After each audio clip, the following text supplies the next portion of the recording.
आइए दोस्तों देखते हैं जीके जीएस के टॉप 10 क्वेश्चन देखते हैं। और मैं आपको बता दूं ये टॉप 10 क्वेश्चन टॉप 50 क्वेश्चन के बराबर होंगे, क्योंकि जो एक क्वेश्चन होगा उसके बारे में जो भी जानकारी होगी मैं आपको पूरी जानकारी दूंगा, ठीक है ना। तो ये हमारे टॉप 10 क्वेश्चन टॉप 50 क्वेश्चन के बराबर बैठेंगे, ठीक है ना। और मैं आपको बता दूं ये हमारा जीके जीएस का 25वां पार्ट है, इससे पहले मैं 24 पार्ट बना चुका हूँ, ठीक है ना। और आपको एक भी क्वेश्चन स्किप नहीं करना, क्योंकि सारे क्वेश्चन एक से एक टॉप का क्वेश्चन है, ठीक है ना। तो देखते हैं बिना कुछ देरी के। वीडियो का पहला क्वेश्चन है, स्वामी दयानंद सरस्वती द्वारा आर्य समाज की स्थापना किए जाने के समय भारत का वायसराय कौन था? जब स्वामी दयानंद सरस्वती जी ने अप्रैल 1875 में आर्य समाज की स्थापना की थी, तो उस समय भारत का जो वायसराय था वो कौन था? लॉर्ड नॉर्थब्रुक था, ठीक है ना। कौन था? लॉर्ड नॉर्थब्रुक था, ठीक है ना। और इसका कार्यकाल की बात करें तो हम कब से कब तक है? 1872 से 1876 तक है, ठीक है ना। लॉर्ड नॉर्थब्रुक का कार्यकाल, क्योंकि 1875 में तो आर्य समाज की स्थापना हुई थी, तो इसके कार्यकाल के दौरान ही हुई थी। अब देखिए, अब हमारे वीडियो में दो नाम, इस क्वेश्चन में दो नाम आए, एक तो लॉर्ड नॉर्थब्रुक आया और एक स्वामी दयानंद सरस्वती जी का नाम आया। तो अब इन दोनों नामों के बारे में जो जो इन दोनों नामों से क्वेश्चन बनते हैं, अब उन क्वेश्चनों को देखने वाले हैं। तो पहले हम लॉर्ड नॉर्थब्रुक के बारे में जानते हैं, ठीक है ना। अब देखिए इसके बारे में, अब लॉर्ड नॉर्थब्रुक के कार्यकाल में क्या क्या हुआ था। इसके कार्यकाल में ये दो सबसे ज़्यादा इंपॉर्टेंट पॉइंट है, एक तो सत्यशोधक समाज की स्थापना और एक भारतीय ईसाई विवाह अधिनियम। ये लॉर्ड नॉर्थब्रुक के कार्यकाल से संबंधित बहुत ही ज़्यादा इंपॉर्टेंट क्वेश्चन है, ठीक है ना। अब देखिए, पहले तो ये प्रिंस ऑफ वेल्स की भारत यात्रा इसके दौरान हुई थी, इससे पहले भी प्रिंस ऑफ वेल्स भारत आए थे, ठीक है ना। और एक ये भी याद रखना, अलीगढ़ में सैयद अहमद खां द्वारा मोमडन एंग्लो ओरिएंटल कॉलेज को प्रोत्साहित किया। कब किया था? 1875 में किया था। अब ये कूका विद्रोह का क्षेत्र पूछा जाता है। कूका विद्रोह कब हुआ था? 1872 के दौरान हुआ था, पंजाब में हुआ था, ठीक है ना। ये पूछा जाता है कि जो मतलब कूका विद्रोह वो कहाँ हुआ था, ठीक है ना। तो वो कहाँ हुआ था? पंजाब में। अब ये बहुत इंपॉर्टेंट पॉइंट है, सत्यशोधक समाज की स्थापना किसने की थी और कब की थी? ज्योतिबा फुले ने की थी। कब? 24 सितंबर 1873। इस डेट को याद रखना, 1873 को पूछा जाता है सत्यशोधक समाज की स्थापना कब की गई थी? 1873 में। और ये भी पूछा जाता है कहाँ की गई थी? तो महाराष्ट्र के पुणे में की गई थी, ठीक है ना। अब ये भी याद रखना। अब देखिए, ये बहुत इंपॉर्टेंट पॉइंट है, भारतीय ईसाई विवाह अधिनियम, ठीक है ना।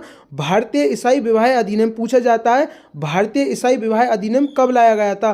तो कब लाया गया था? 1872 में लाया गया था। और इस भारतीय ईसाई विवाह अधिनियम को हम किस नाम से जानते हैं? नेटिव मैरिज एक्ट के नाम से जानते हैं। आपसे पूछ लेगा भारतीय ईसाई विवाह अधिनियम कब लाया गया था? 1872। या आपको घुमाने के लिए ऐसे भी दे देगा, नेटिव मैरिज एक्ट कब लाया गया था? तो वो भी 1872 है, क्योंकि भारतीय ईसाई विवाह अधिनियम का दूसरा नाम ही क्या है? नेटिव मैरिज एक्ट है, ठीक है ना। और ये क्या था? इस अधिनियम में भारत में ईसाइयों के विवाह को विनियमित करने वाला एक कानून था, ठीक है ना। कब लाया गया था? लॉर्ड नॉर्थब्रुक के कार्यकाल में लाया गया था, 1872 में। अब लॉर्ड नॉर्थब्रुक के से संबंधित इतना आपको याद रखना है। अब हम जानते हैं स्वामी दयानंद सरस्वती जी के बारे में, ठीक है ना। अब जो भी स्वामी दयानंद सरस्वती जी से संबंधित क्वेश्चन बनते हैं मैं आपको पूरा बताऊंगा, ठीक है ना। एक भी क्वेश्चन आपका वो इनसे बचेगा नहीं, ठीक है ना। अब स्वामी दयानंद सरस्वती जी से संबंधित क्वेश्चन पूछा जाता है कभी कभार, ठीक है ना। आज स्वामी दयानंद सरस्वती जी का जन्म कब हुआ था? तो ये हुआ था 12 फरवरी 1824 को। कहाँ हुआ था? गुजरात के टंकारा में हुआ था। अगर इनके निधन की बात करूं तो इनका निधन कब हुआ था? 30 अक्टूबर 1883 में। कहाँ हुआ था? राजस्थान के अजमेर में हुआ था, ठीक है ना। अब देखिए, स्वामी दयानंद सरस्वती जी का जन्म कब हुआ था? 12 फरवरी 1824 को गुजरात के टंकारा में हुआ था। अब देखिए, स्वामी दयानंद सरस्वती जी के बचपन का नाम पूछा जाता है, क्या? मूल शंकर। क्या है? मूल शंकर, ठीक है ना। अब देखिए, स्वामी दयानंद सरस्वती जी के गुरु का नाम भी पूछा जाता है, तो क्या है? स्वामी दयानंद सरस्वती जी के गुरु का नाम क्या है? स्वामी ब्रजानंद दंडी था, ठीक है ना। तो ये याद रखना है। और इनका निधन कहाँ हुआ था? 30 अक्टूबर 1883 को राजस्थान के अजमेर में हुआ था। अभी और जानते हैं इनके बारे में, सभी पॉइंट देखेंगे। अगर आपसे पूछा जाए हिंदुस्तान का मार्टिन लूथर किसे कहा जाता है, तो इसका आंसर क्या होगा? स्वामी दयानंद सरस्वती जी को कहा जाता है। अब पूछा जाता है सत्यार्थ प्रकाश पुस्तक के लेखक कौन है, तो स्वामी दयानंद सरस्वती जी हैं, ठीक है ना। अगर इस पुस्तक का अंग्रेजी में बात करूं तो इस पुस्तक का अंग्रेजी में नाम क्या है, द ट्रू एक्सपोजिशन, ठीक है ना। अगर आपसे पूछा जाए कभी कभार एग्जामिनर घुमाने के लिए क्या दे देगा कि द ट्रू एक्सपोजिशन किसकी, मतलब किसकी पुस्तक है, तो वो स्वामी दयानंद सरस्वती जी की है, क्योंकि सत्यार्थ प्रकाश का अंग्रेजी में नाम दे दिया। अब देखिए इस पुस्तक के बारे में और भी जानता है, क्योंकि आजकल ना एग्जाम में ऐसा नहीं देता कि इस पुस्तक के लेखक कौन है, आजकल बहुत डीप देता है। तो ये कब लिखी थी इन्होंने, 1875 में हिंदी भाषा में लिखी थी। ये भी याद रखना किस भाषा में, हिंदी भाषा में, ठीक है ना। और इसमें कितने अध्याय हैं, 14 अध्याय हैं, ठीक है ना। अब देखिए स्वामी दयानंद सरस्वती जी ने 1875 में आर्य समाज की स्थापना की थी।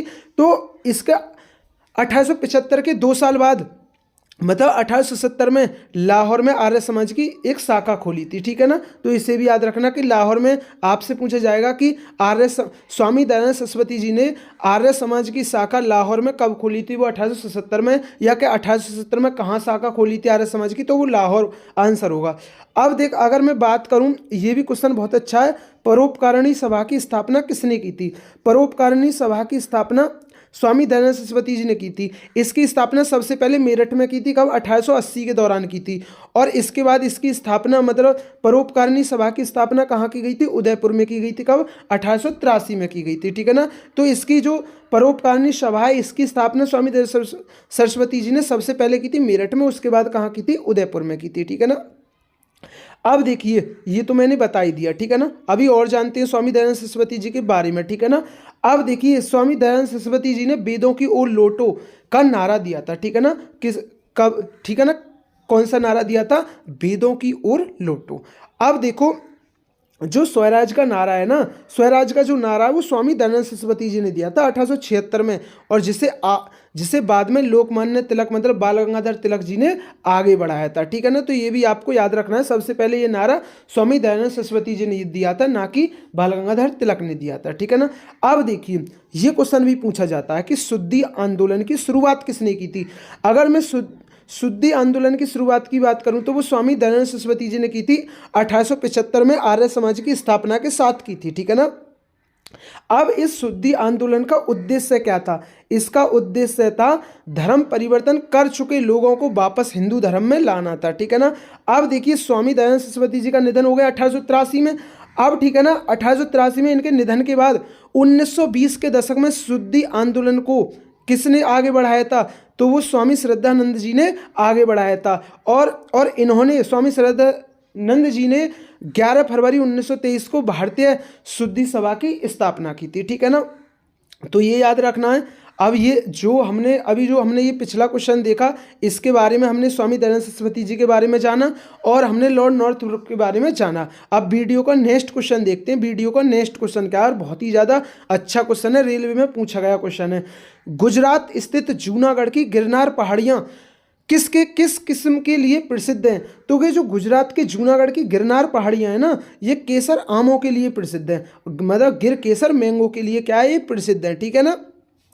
अब देखिए अब बात आई गिरनार पहाड़ियाँ। अब किसकी बात है, गिरनार पहाड़ियाँ। तो अब आपको गिरनार पहाड़ी के बारे में पूरा पता होना चाहिए। अब मैं पूरा बताता हूँ आपको गिरनार पहाड़ी के बारे में। जो गिरनार पर्वत है ना, ये गुजरात के जूनागढ़ जिले में स्थित है और ये जैन और हिंदू धर्म के लिए दोनों के लिए एक महत्वपूर्ण स्थल है। और ये जैन धर्म के लिए ज़्यादा महत्वपूर्ण है क्योंकि जैन धर्म के जो 22वें तीर्थंकर थे, कौन, अरिष्टनेमी यानी नेमिनाथ थे, उनकी मोक्ष स्थली कहाँ है, वो यही है गिरनार पर्वत पर, ठीक है ना। अब ये आपका गिरनार पर्वत अभी और जानते हैं, ठीक है ना। अब देखिए ये सबसे ज़्यादा इम्पोर्टेंट है, एक जो हमारी सुदर्शन झील है, ये बहुत ही ज़्यादा इम्पोर्टेंट है कि सुदर्शन झील ये कहाँ, ये आपके कहाँ, गुजरात के गिरनार में स्थित है ये सुदर्शन झील। तभी तो मैं बता रहा हूँ सुदर्शन झील के बारे में। अब देखिए पहले तो ये मिलता है कि अब पहले तो ये क्वेश्चन पूछा जाता है कि सुदर्शन झील का उल्लेख किस में मिलता है, तो सुदर्शन झील का उल्लेख रुद्रदामन के जूनागढ़ शिलालेख में मिलता है, ठीक है ना। अगर आपसे पूछा जाए कि सुदर्शन झील के पुनर्निर्माण का उल्लेख कहाँ मिलता है, रुद्रदामन के जूनागढ़ शिलालेख में मिलता है। बहुत इंपॉर्टेंट पॉइंट है, दिल्ली पुलिस में एक बार क्वेश्चन पूछा गया था ये वाला। अब देखिए अगर सुदर्शन झील के निर्माण की बात करूं, किसने कराया था, तो वो चंद्रगुप्त मौर्य ने कराया था, ठीक है ना। नहीं, चंद्रगुप्त मौर्य ने नहीं कराया था। सुदर्शन झील का निर्माण मौर्य वंश के संस्थापक चंद्रगुप्त मौर्य के आदेश पर इन्होंने जो गिरनार में नियुक्त राज्यपाल किया था, कौन, पुष्यगुप्त, उसके द्वारा कराया गया था, ठीक है ना, उसके द्वारा कराया गया था सुदर्शन झील का निर्माण। अब देखिए ये भी हमसे क्वेश्चन पूछा जाता है कि सुदर्शन झील का जीर्णोद्धार मतलब किस किसने कराया था। मतलब जीर्णोद्धार का मतलब है मरम्मत। तो वो अशोक ने करवाई थी, रुद्रदामन ने करवाई थी, स्कंद गुप्त ने भी करवाई थी। अब क्वेश्चन क्या पूछा जाता है, ऐसे दे देगा चार ऑप्शन में। ये पूछेगा कि सुदर्शन झील का निर्माण इन कि मतलब सुदर्शन झील की मरम्मत इनमें से किसने नहीं करवाई थी। तो तीन ऑप्शन तो मिलेंगे, अशोक, रुद्रदामन और स्कंदगुप्त। और एक क्वेश्चन आपका एक ऑप्शन आपका अलग होगा, तो वही आपका आंसर होगा। तो इसे भी याद रखना है, ठीक है ना। अब देखिए, अब एक गिर राष्ट्रीय उद्यान कहाँ स्थित है? गुजरात में, जिसे शासन गिर के नाम से भी जाना जाता है। अब ये पूछा जाता है गुजरात का गिर राष्ट्रीय उद्यान किसके लिए प्रसिद्ध है? तो ये एशियाई शेरों के लिए क्या है? प्रसिद्ध है, ठीक है ना, एशियाई शेरों के लिए प्रसिद्ध है। अब देखिए कभी कभार ये अब ये अगर ये क्वेश्चन आ गया कि गिर राष्ट्रीय उद्यान कहाँ स्थित है, तो हर कोई बता देगा गुजरात में, लेकिन आजकल डीप पूछ लेगा, वो जिलों के नाम पूछ लेगा। तो ये गुजरात के जूनागढ़ में भी है, गिर सोमनाथ और अमरेली जिलों में फैला हुआ है, ठीक है ना। तो हमने गिरनार जो मतलब ये हमारा वीडियो का दूसरा क्वेश्चन था, इसके बारे में हमने इतना जाना। आइए वीडियो का तीसरा क्वेश्चन देखते हैं। तीसरा क्वेश्चन क्या है, ठीक है ना। और तीसरा क्वेश्चन बहुत ही ज़्यादा इंपॉर्टेंट है, ये फैक्ट मैंने आपके एनसीईआरटी से लिया है, ठीक है ना। अब देखिए क्वेश्चन क्या है, किसने टिप्पणी की थी कि दक्षिण अफ्रीका ने महात्मा को बनाया है, ठीक है ना। अब देखिए आप पढ़ सकते हैं यहाँ, इतिहासकार चंद्रन देवनेसन ने टिप्पणी की थी कि दक्षिण अफ्रीका ने ही महात्मा गांधी जी को महात्मा बनाया है, ठीक है ना। तो इसका आंसर क्या होगा? इसका आंसर क्या होगा? चंद्रन देवनेसन होगा, ठीक है ना। अब देखिए, अब दक्षिण अफ्रीका की बात है। अब देखिए इसे पढ़िए, ये क्या, महात्मा गांधी जी दक्षिण अफ्रीका से कब लौटे थे? तो पहले कब लौटे थे? 9 जनवरी 1915 को लौटे थे, इसलिए 9 जनवरी को क्या मनाया जाता है? प्रवासी भारतीय दिवस मनाया जाता है। और मैं आपको एक पॉइंटर बताऊं, एक क्वेश्चन पूछा जाता है कि गांधी जी ने दक्षिण अफ्रीका से लौटने के बाद सबसे पहले इनकी सार्वजनिक उपस्थिति कहाँ हुई थी? तो वो बहुत इंपॉर्टेंट है, वो बनारस हिंदू विश्वविद्यालय में हुई थी। कब हुई थी? फरवरी 1916 में हुई थी। ये भी याद रखना है। आपसे ये ऐसे क्वेश्चन आ जाएगा कि मतलब गांधी जी के दक्षिण अफ्रीका से लौटने के बाद गांधी जी ने सबसे पहले भाषण कहाँ दिया था? तो वो भाषण कहाँ दिया था? वो आपके बनारस हिंदू विश्वविद्यालय में दिया था। कब दिया था? फरवरी 1916 में दिया था, ठीक है ना। अगर मैं बात करूं गांधी जी दक्षिण अफ्रीका कब गए थे, तो वे 1893 में गए थे, ठीक है ना। और 21 साल बाद के समथिंग ये लौटे थे 9 जनवरी 1915 को। तो आपको इस क्वेश्चन के बारे में इतना ही याद रखना है, ठीक है ना। आइए नेक्स्ट क्वेश्चन देखते हैं। नेक्स्ट क्वेश्चन है, ये बहुत इंपॉर्टेंट क्वेश्चन है, ये बहुत ही ज़्यादा इंपॉर्टेंट है। भारत सरकार अधिनियम 1935 अपने आप में बहुत ही बड़ा अधिनियम है, ठीक है ना। अब देखिए, ये क्वेश्चन पूछा जाता है कि भारत सरकार अधिनियम में कितनी अनुसूची हैं? अनुसूची भी पूछा जाता है और धारा भी पूछा जाता है। एसएससी में एक बार धारा भी पूछी गई थी कि भारत सरकार अधिनियम 1935 में कितनी धाराएं? तो वो 321 धाराएं और 10 अनुसूची हैं, ठीक है ना। और ये भारत सरकार अधिनियम 1935 14 भागों में विभाजित है, ठीक है ना। तीनों पॉइंट याद रखने, 14 भागों में विभाजित है, 321 धाराएं और 10 क्या है? अनुसूचियां हैं। और ये भारत सरकार जो अधिनियम है ये कब लाया गया था? ये भारत सरकार अधिनियम 1935 ब्रिटिश संसद द्वारा 1935 में पारित किया गया था, जो 1937 में लागू हुआ था। लॉर्ड लिनलिथगो के नेतृत्व वाली संयुक्त चयन समिति की रिपोर्ट पर यह भारत सरकार अधिनियम 1935 आधारित था। तो आपको इस क्वेश्चन से इतना याद रखना। आइए वीडियो का नेक्स्ट क्वेश्चन है।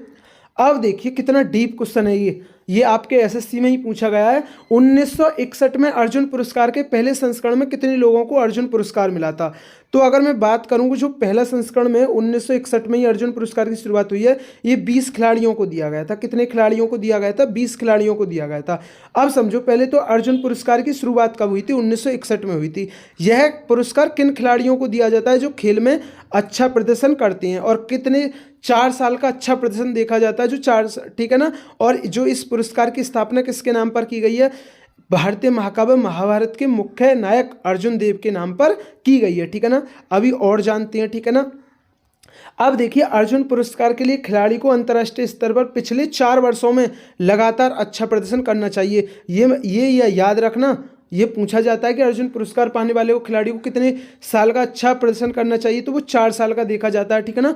4 साल से लगातार अच्छा प्रदर्शन होना चाहिए, ठीक है ना। ये क्वेश्चन पूछा जाता है कि कितने साल का होना चाहिए, तो आंसर 4 साल होगा। अर्जुन पुरस्कार में कितनी राशि मिलती है? पहले तो कम थी, लेकिन ये 2020 के समथिंग बढ़ा दी गई है राशि, ठीक है ना। 15 लाख रुपये का नगद पुरस्कार मिलता है, कांस्य प्रतिमा, एक प्रमाण पत्र, एक औपचारिक वस्त्र मिलता है, ठीक है ना।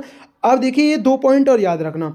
अगर क्रिकेट में अवार्ड पाने वाले पहले भारतीय खिलाड़ी की बात करूं तो सलीम दुरानी है, ठीक है ना। इन्हें 1961 में मिला था जब इसकी शुरुआत हुई थी, क्योंकि 20 खिलाड़ियों को मिला था, उनमें से एक खिलाड़ी कौन थे, सलीम दुरानी थे, ठीक है ना।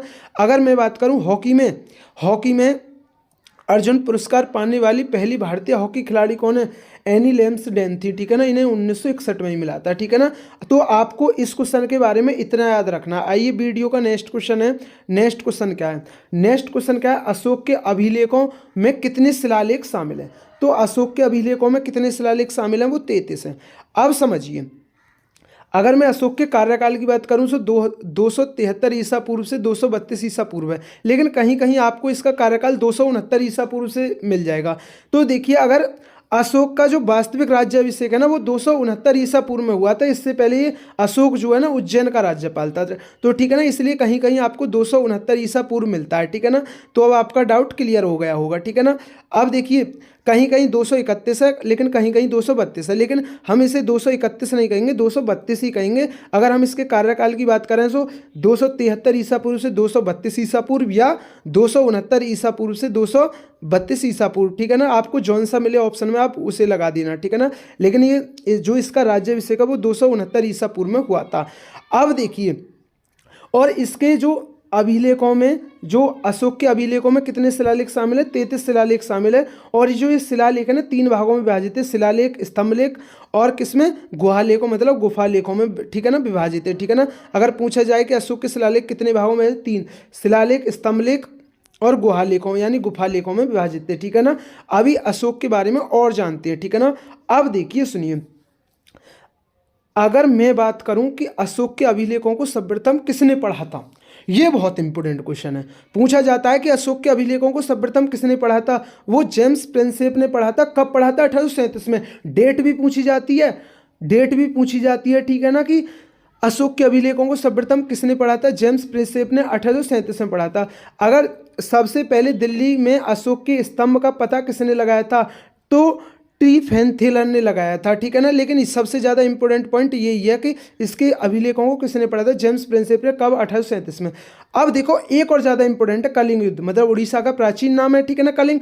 अब देखिए, अब अशोक ने अपने राज्याभिषेक के 8वें वर्ष, मतलब लगभग 261 ईसा पूर्व में कलिंग पर आक्रमण किया था। और कलिंग की जो राजधानी थी ना उस समय तोसली पर अधिकार कर लिया था, ठीक है ना।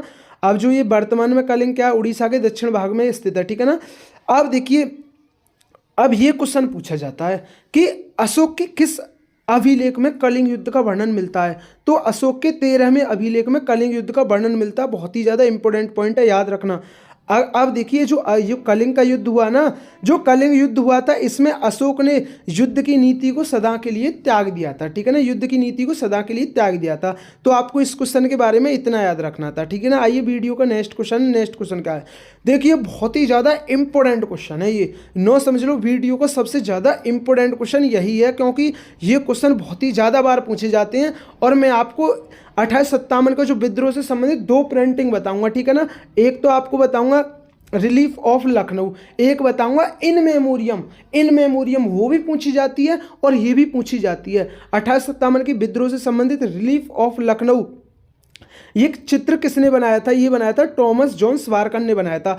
अब देखिए सुनिए, 1857 से विद्रोह से संबंधित रिलीफ ऑफ लखनऊ, मतलब इसका हिंदी में वो कहते हैं लखनऊ की राहत, जो चित्र है वो किसने, ब्रिटिश चित्रकार थे थॉमस जॉन स्वारकन ने बनाया था, ठीक है ना। अब समझिए इसमें क्या दिखाया गया था, इसमें भारतीय विद्रोह के दौरान लखनऊ में ब्रिटिश सेना की, अब जो ये प्रिंटिंग है ना, ये प्रिंटिंग, इसमें ये जो लखनऊ में ब्रिटिश सेना की जीत को दर्शाती है, ठीक है ना। इसमें जो 29 ब्रिटिश अधिकारी विजयी रूप में केंद्र में दिखाए गए, ये जो दिख रहे हैं आपको, ठीक है ना। और देखिए डेड बॉडी नीचे पड़ी है, ठीक है ना। और ये क्या है, 29 जो ब्रिटिश अधिकारी हैं वो विजयी रूप में दिखाए गए हैं, ठीक है ना। तो ये प्रिंटिंग वो है, ठीक है ना। अब ये किसकी है, तो वो किसकी है, थॉमस जॉन स्वारकर की है। अब एक तो ये प्रिंटिंग याद रखी है। अब एक और पेंटिंग के बारे में बताता हूँ, इन मेमोरियम किसकी है। अब देखिए इन मेमोरियम के बारे में जानते हैं, ये इन मेमोरियम पेंटिंग, ये जोसेफ नोएल पैटर्न की है, ठीक है ना। ये क्वेश्चन भी पूछा जाता है कि 1857 के विद्रोह के दौरान भारत में ब्रिटिश महिलाओं को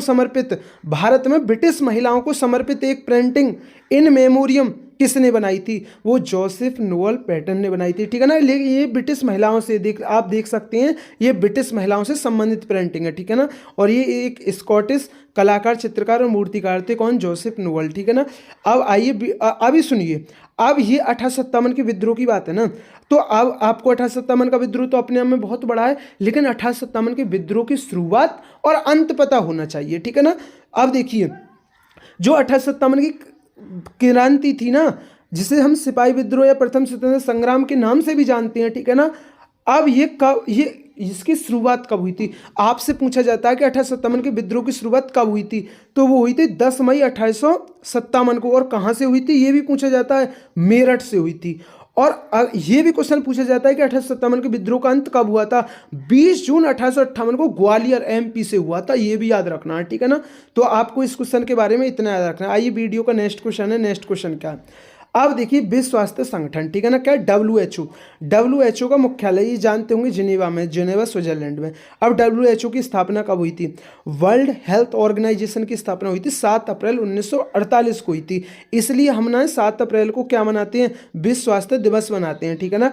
जो विश्व स्वास्थ्य संगठन की स्थापना की वर्षगांठ भी, इसका मुख्यालय जिनेवा स्विट्जरलैंड में, ठीक है ना। अब देखिए, अब ये WHO की बात है, तो आपको WHO और भारत की स्थिति तो पता होना चाहिए कि WHO में भारत कब शामिल हुआ था, तो वो भी पता होना चाहिए।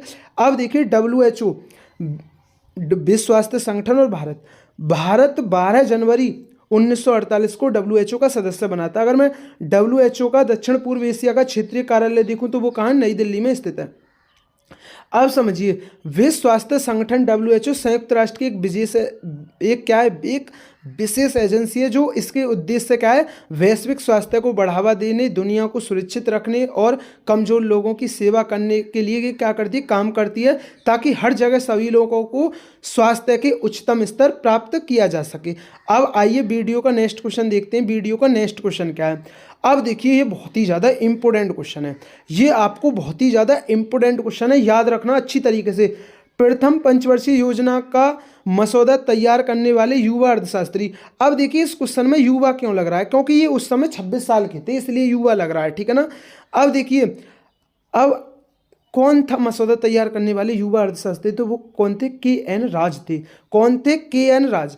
प्रथम पंचवर्षीय योजना 1951 से 1926 है, सॉरी 26 नहीं 56, 1951 से 1956 है। अब देखिए, KN राज के नेतृत्व में पंचवर्षीय योजना का प्रारूप तैयार किया गया था।